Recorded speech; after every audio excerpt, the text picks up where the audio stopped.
అధ్యక్ష ధన్యవాదాలు అధ్యక్ష. మీకు ముందుగా గౌరవ ముఖ్యమంత్రి గారు ఈరోజు మన ప్రియతమ నాయకురాలు మనం తెలంగాణ రాదనుకున్న సమయంలో 4 కోట్ల మంది ప్రజల ఆకాంక్ష నెరవేరుస్తూ సకల జన సమ్మెతో పాటు అన్ని పార్టీలు కుల మతాలకు అతీతంగా ఈసారి తెలంగాణ కావాలని ముందుగా 99లో మేమందరం 41 మంది ఎమ్మెల్యేలుగా గెలిచి ఆ రోజు రాజశేఖర రెడ్డి గారు ప్రతిపక్ష నాయకుడు ఉంటే చిన్నారెడ్డి గారు ఇంకా ఇంద్రకరణ్ రెడ్డి గారు మేము 41 మంది శాసనసభ్యులం. రాజశేఖర రెడ్డి గారు కూడా చెప్పినాం మాకు తెలంగాణ రాష్ట్రం కావాలని చెప్పి. అప్పుడు ఢిల్లీకి వెళ్ళి సోనియా గాంధీ గారిని ఒప్పించి కోరితే వారు ప్రణబ్ కుమార్ కమిటీ వేసి తెలంగాణ ప్రాసెస్ అప్పుడు మొదలైన అధ్యక్ష మన తెలంగాణ ప్రాసెస్ అలాంటి స్టార్ట్ చేసుకుంటూ డిసెంబర్ 9 తెలంగాణ ప్రకటన రావడం, అదే రోజు మా నాయకురాలు తెలంగాణ పుట్టినరోజు కావడంతో ఈరోజు మా ముఖ్యమంత్రి గారు ప్రవేశపెట్టిన తీర్మానానికి మా సోనియా గాంధీ గారికి తెలంగాణ దేవతకు నా యొక్క శుభాకాంక్షలు తెలియజేసుకుంటూ వారికి మద్దతు ఇస్తూ ఈరోజు చరిత్రలో నిలిచిపోయే రోజు ఇది. మన అస్తిత్వానికి ప్రతీకలైన వ్యవసాయం చేసుకునే తల్లిని ఇవాళ తెలంగాణ తల్లి రూపంలో గౌరవించుకునే సందర్భం. 4 కోట్ల మంది ప్రజల కోరిక తీరిన రోజు, ప్రకటన వచ్చిన రోజు. నాకు 4 కోట్ల మందితో నాకు తెలంగాణ అంటే ఎక్కడ లేని అభిమానం. అందుకే ఆ రోజు పిల్లలు చనిపోతుంటే ముఖ్యంగా మా నల్గొండ జిల్లా శ్రీకాంతాచారి మా ముద్దుబిడ్డ ఎల్బీనగర్ చౌరస్తాలో కాల్చుకొని జై తెలంగాణ అనుకుంటూ మంటలల్లో అమ్మ అమ్మ అని అనుకుంటా జై తెలంగాణ అనుకుంటూ పోలీస్ వ్యాన్లో హాస్పిటల్కి వెళ్ళి 4 రోజులు మృత్యుతో పోరాటం చేసి మరణించిన సందర్భంలో పిల్లలు చావకూడదని ఒకే ఉద్దేశంతో మనం కొట్టాలని మన నాయకురాల్ని ఒప్పియాలని నేను కూడా 3 సంవత్సరాల మంత్రి పదవి వదిలిపెట్టి ఆమరణ నిరాశ చేయడంతో పాటు మా గౌరవ ఎంపీలు సొంత పార్టీ ఎంపీలను కూడా వారు పోరాటం చేస్తే పార్లమెంట్కి వెళ్ళి సస్పెండ్ చేయడం జరిగింది. ఆ తర్వాత తెలంగాణ ఏర్పడడం, తెలంగాణ వచ్చిన తర్వాత అక్కడ కూర్చున్న ముఖ్యమంత్రి స్వయంగా 14 మంది కుటుంబ సభ్యులతో మా నాయకురాలు పోయి కలిసి కుటుంబ సరంగా ఫోటోలు దిగి తెలంగాణ దేవత అని చెప్పడం. ఇదే కుర్చీలో కూర్చొని మేము ఇక్కడ కూర్చున్నాం 2014లో. వారు సరే 1,00,000 అబద్ధాలు చెప్పిండా, 200 లక్షల అబద్ధాలు చెప్పిండా, ఆ అధికారం వచ్చింది అక్కడ కూర్చున్నాడు. మేము ఇక్కడ కూర్చొని మొదటి సభలో ఎవరు ఒప్పుకున్నా ఒప్పుకోకపోయినా సోనియా గాంధీ లేకుంటే ఈ జన్మలో కాదా మరో జన్మలో కూడా తెలంగాణ వచ్చేది కాదు, ఆమె పుణ్యాన తెలంగాణ వచ్చింది అని చెప్పి సభలో అందరి సమక్షంలో వారు ప్రకటించడం జరిగింది. నేను కూడా సభలో ఉన్నాం, తెలంగాణ ప్రజలు ఉన్నది, మీ రికార్డులో కూడా ఉన్నది.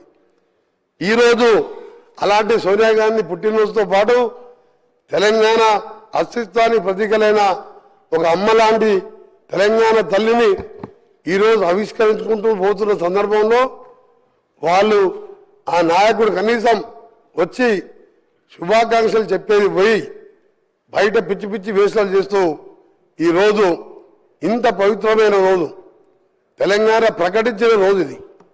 అందుకే అధ్యక్ష ఈరోజు మీ ద్వారా మరొకసారి ప్రతిపక్ష సభ్యులకు బీజేపీ వారు కానీ సిపిఐ పార్టీ వారి నాయకులకు వారికి కూడా ధన్యవాదాలు తెలియజేసుకుంటూ తెలంగాణ వస్తే అందరం జన్మ ధన్యమైపోయిందిరా, మన జీవితాలు బాగుపడతాయి, అందరం కూడా బంగారు తెలంగాణ కాకుండా నీళ్లు నిధులు నియామకాలు వస్తాయనుకున్నాం. కానీ 10 ఏళ్లలో అవి ఏమని రాలే. తెలంగాణ తల్లి విగ్రహం ఉండే మేము అనుకున్నాం.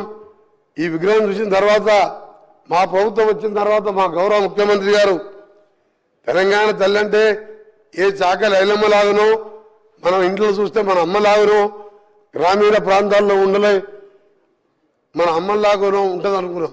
కానీ వజ్ర వైద్యులతో చూసిన తర్వాత మా గౌరవ ముఖ్యమంత్రి గారు మేధావులతో చర్చించి ఒక నిర్ణయం తీసుకొని ఈరోజు మనం తల్లిని చూసేటట్టే అలాంటి విగ్రహాన్ని ఈరోజు ఆవిష్కరించుకోబోతున్నాం. దాన్ని కూడా అవేళ చేస్తూ నిన్న ఆ నాయకుని కుమారుడు ఓ టీవీ ఛానల్లో మాట్లాడుతూ నెక్లెస్లు డైమండ్లు ఉన్నదంట అవి వేసుకోబోతున్నాయని ఆయన మాటలు.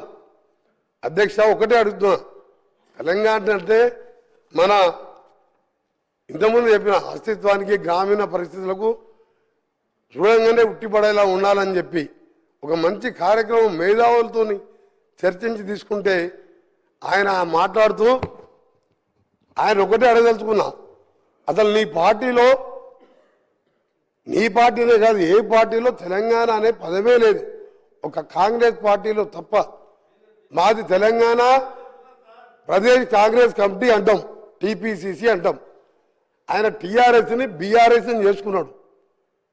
ఇవాళ ఎక్కడో విగ్రహాన్ని తీసుకొచ్చి మేము ఇవాళ ఉట్టిపడేలా విగ్రహాన్ని తెలంగాణ తల్లిని రూపొందించితే నీకు తెలంగాణ గురించి మాట్లాడే హక్కే లేదు. వాళ్ళకు టీని తీసేసి బీ పెట్టుకున్నావు.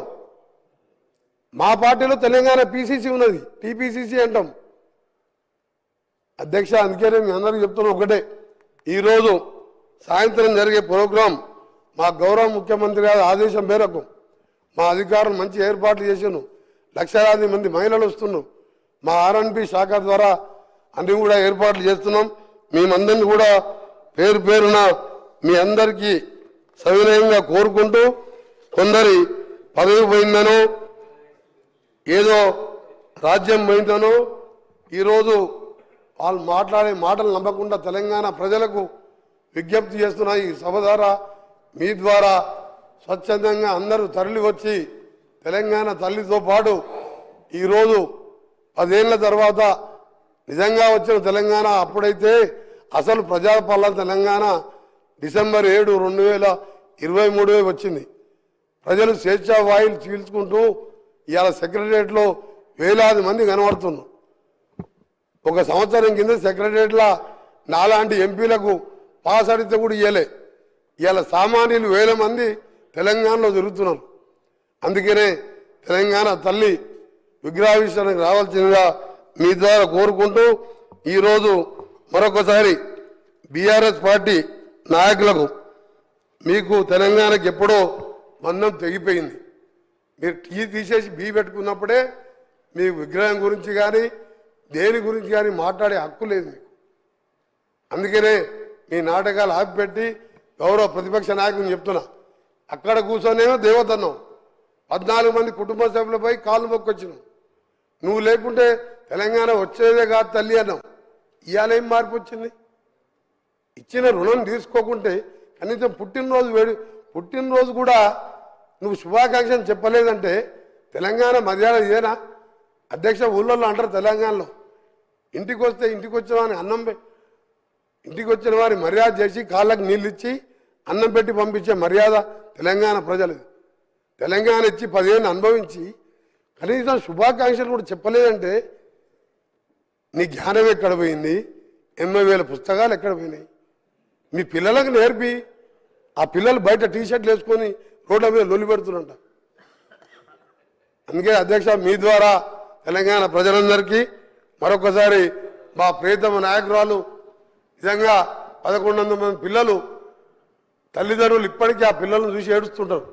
కానీ పైన ఉండి వాళ్ళు తెలంగాణ డిసెంబర్ 23, 7వ తారీఖు నిజమైన తెలంగాణ వచ్చిందని వాళ్ళ ఆత్మ శాంతికి కలగాలని భగవంతుని ప్రార్థిస్తూ మీకు సెలవు తీసుకున్న అధ్యక్ష ధన్యవాదాలు. గౌరవ సభ్యులు డాక్టర్ పాల్వాయి హరీష్ బాబు గారు.